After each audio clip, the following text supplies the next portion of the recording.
दोस्तों, आयोग परीक्षा के प्रश्नों में लगातार बदलाव कर रहा है और यकीन मानिए कि आने वाले समय में ये परीक्षा और भी कठिन होती जाएगी। आपने देखा था कि यूपीएससी में कुछ नए प्रकार के प्रयोग किए गए थे जिसमें 4 जोड़े दे दिए जाते हैं और अब ये पूछा जाता है कि इसमें कितने जोड़े सही हैं, कितने जोड़े गलत हैं।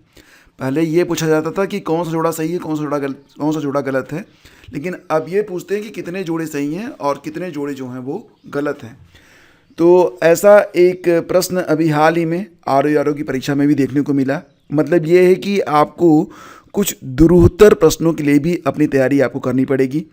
सतही अध्ययन करने से अब काम नहीं चलेगा, आपको डीप स्टडी करनी पड़ेगी। यानी कि अगर आप पीसीएस या फिर आयोग की कोई भी परीक्षा दे रहे हैं तो आपको एकदम गहराई में जाके और पूरी मेहनत आपको करनी पड़ेगी, तभी जाके आपको सफलता मिलेगी। यूपीपीसीएस की परीक्षा जो कि 17 मार्च को प्रस्तावित है, तो उसी के संदर्भ में कुछ महत्वपूर्ण प्रश्नों को लेकर ये सीरीज स्टार्ट की गई है। प्रतिदिन आपको 8 से 10 नए प्रश्न देखने को मिलेंगे जो कि एग्ज़ाम के लिए बहुत ही इम्पॉर्टेंट हैं। इसमें पीवाईक्यूज़ भी शामिल हैं जो कि इम्पॉर्टेंट हैं, एग्ज़ाम में पूछे जा सकते हैं। इसके अलावा कुछ नए प्रश्न भी आपको देखने को मिलेंगे। तो चलिए आज शुरू करते हैं। ये पहला वीडियो है। अगर आप लोगों ने इसे लाइक किया, शेयर किया, सब्सक्राइब किया और आप लोगों का समर्थन मिला, ये सीरीज़ प्रतिदिन आपको मिलती रहेगी एकदम अर्ली मॉर्निंग। चलिए शुरू करते हैं। उत्तर प्रदेश के संदर्भ में विचार करें। राज्य के कुल भौगोलिक क्षेत्र का लगभग 12.8% वन है। जौनपुर, गाजीपुर और बलिया जिलों में कोई वन भूमि नहीं है। तो यहाँ पर कूट दिया गया है कि कौन सा कूट इसमें सही है। केवल 2, न तो 1 न ही 2, केवल 1 या फिर ऑप्शन डी दोनों।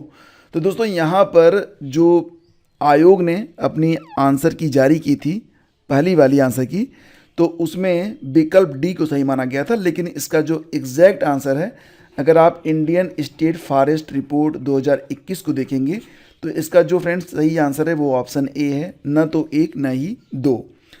तो India state of forest report 2021 के अनुसार उत्तर प्रदेश में जो वनावरण है वो 6.15% है, जबकि वृक्षावरण कितना है 3.08%। दोनों को अगर आप जोड़ देंगे तो ये आंकड़ा आता है 9.23%।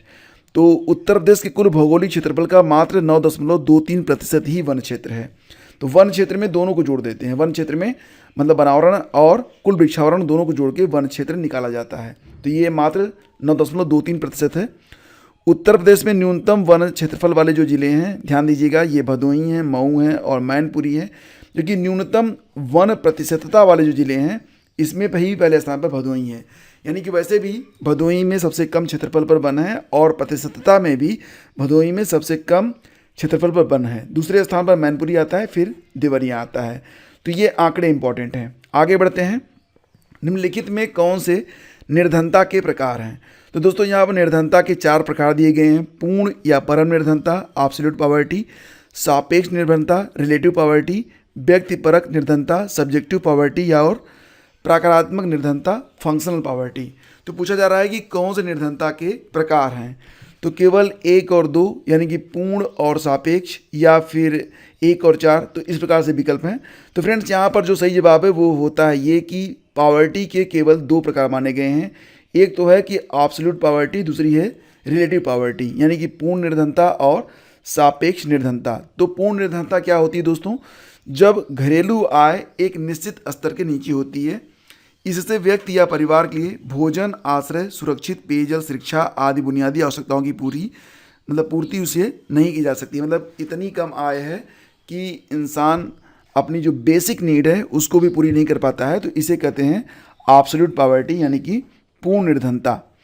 सापेक्ष निर्धनता क्या होती है? तो इसमें क्या होता है कि आपके पास कुछ पैसा तो होता है, लेकिन आप अपनी बेसिक नीड से ज़्यादा खर्च नहीं कर सकते हैं। मतलब आपका जो पैसा है वो भोजन, आश्रय, पानी, शिक्षा आदि के लिए भी पर्याप्त नहीं पड़ता है। तो इसे कहते हैं सापेक्ष निर्धनता, यानी कि अगर आप देखेंगे तो इसे कहेंगे रिलेटिव पॉवर्टी कहेंगे। तो विकल्प ए आपका यहाँ पर सही है। ये इंपॉर्टेंट क्वेश्चन है। आगे बढ़ते हैं। निम्नलिखित घटनाओं को कालानुक्रम में व्यवस्थित कीजिए। प्रारूप समिति की नियुक्ति कब होती है? भारतीय संविधान को अंगीकृत और अधिनियमित कब किया गया? भारतीय संविधान के प्रवृत्त होने की तिथि क्या है? और संविधान सभा की प्रथम बैठक कब हुई थी। तो दोस्तों यहाँ पर आपको संविधान के बारे में कंप्लीट इन्फॉर्मेशन होगी, तभी जाके आप ऐसे प्रश्नों के आंसर दे पाएंगे। यानी कि अगर आप तैयारी कर रहे हैं यूपी पीसीएस या फिर आयोग की किसी परीक्षा की, तो निश्चित रूप से आपको सन भी याद रखना होगा, घटना का जो कार्यक्रम है, तभी आप इसे लगा पाएंगे। फिलहाल फ्रेंड्स यहाँ पर जो विकल्प है वो ऑप्शन बी आपका करेक्ट है। तो सबसे पहले तो संविधान सभा की पहली बैठक होती है, इसके बाद फिर प्रारूप समिति की नियुक्ति होती है, इसके बाद भारतीय संविधान को अंगीकृत और अधिनियमित किया गया, और अंत में भारतीय संविधान के प्रवृत्त होने की तिथि। तो फ्रेंड्स यहाँ पर मैं आपको सन बता देता हूँ। संविधान सभा की पहली बैठक होती है 9 दिसंबर 1946 को। इससे भी जुड़े हुए 2 सवाल अक्सर एग्जाम में पूछे जाते हैं कि संविधान सभा के पहले अध्यक्ष कौन थे, और पहले जो अध्यक्ष थे तो उनमें 2 नाम आ जाता है, एक आ जाता है डॉक्टर राजेंद्र प्रसाद का, एक आ जाता है सच्चिदानंद सिन्हा का। तो उसमें भी कन्फ्यूजन पैदा होता है। तो आपको बता दें कि 9 दिसंबर को जो बैठक हुई थी, तो इसमें जो अध्यक्ष चुने गए थे वो सच्चिदानंद सिन्हा चुने गए थे, जबकि 11 दिसंबर वाली जो बैठक हुई थी उसमें डॉक्टर राजेंद्र प्रसाद को मनोनीत किया गया था।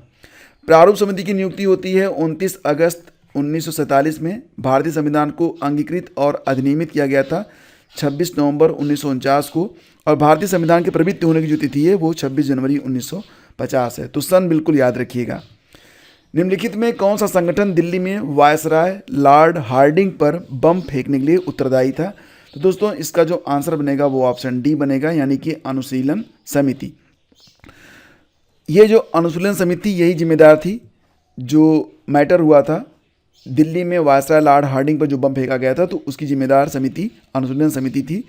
लॉर्ड हार्डिंग बम कांड ये दिल्ली षड्यंत्र केस के नाम से भी जाना जाता है। ये बहुत ही इंपॉर्टेंट है।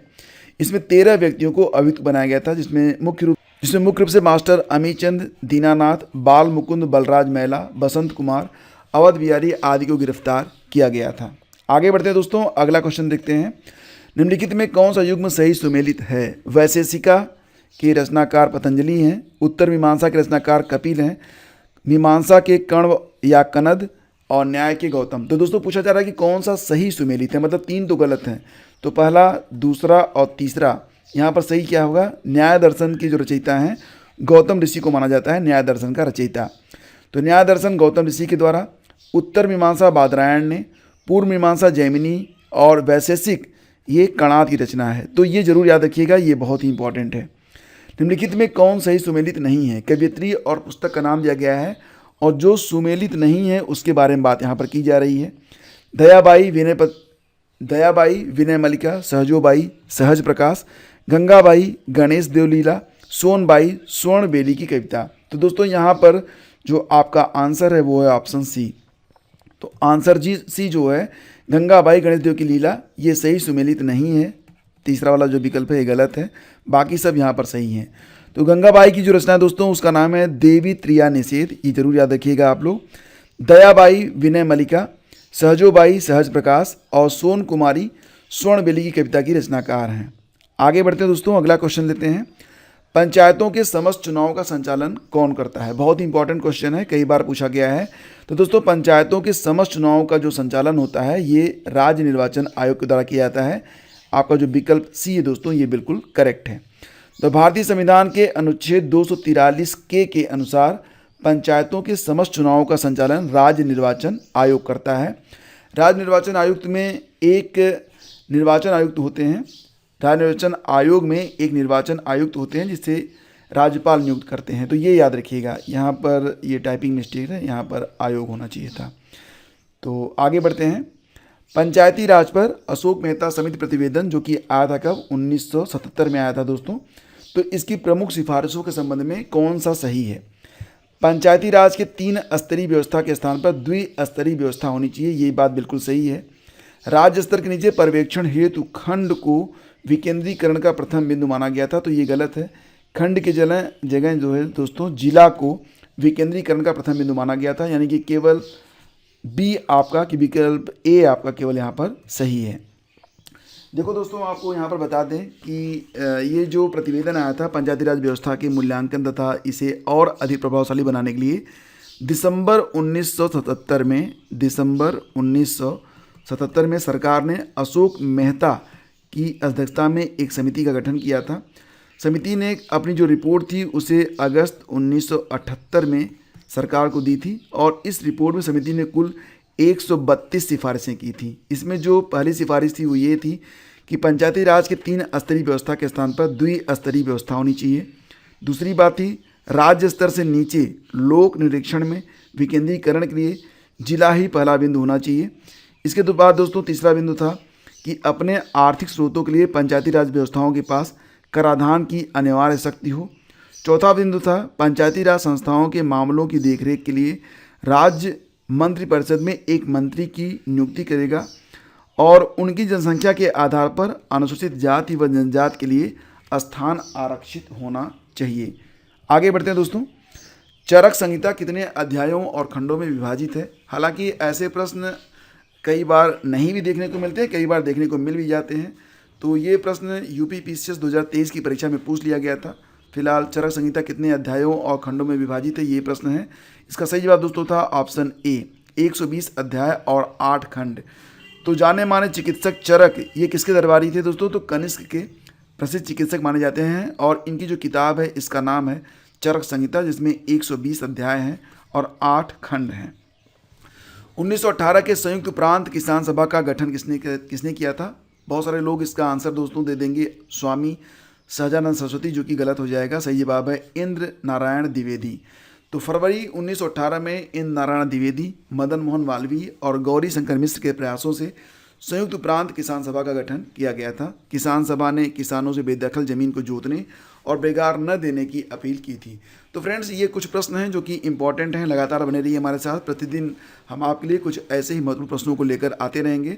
बशर्ते कि आप हमारा सहयोग जरूर करें, वीडियो को लाइक जरूर कर दीजिएगा, इसे अपने दोस्तों के बीच शेयर कीजिए और चैनल पर अगर पहली बार हैं दोस्तों तो सब्सक्राइब किए बगैर मत जाइएगा। आपसे अनुरोध करता हूँ। Thank you so much.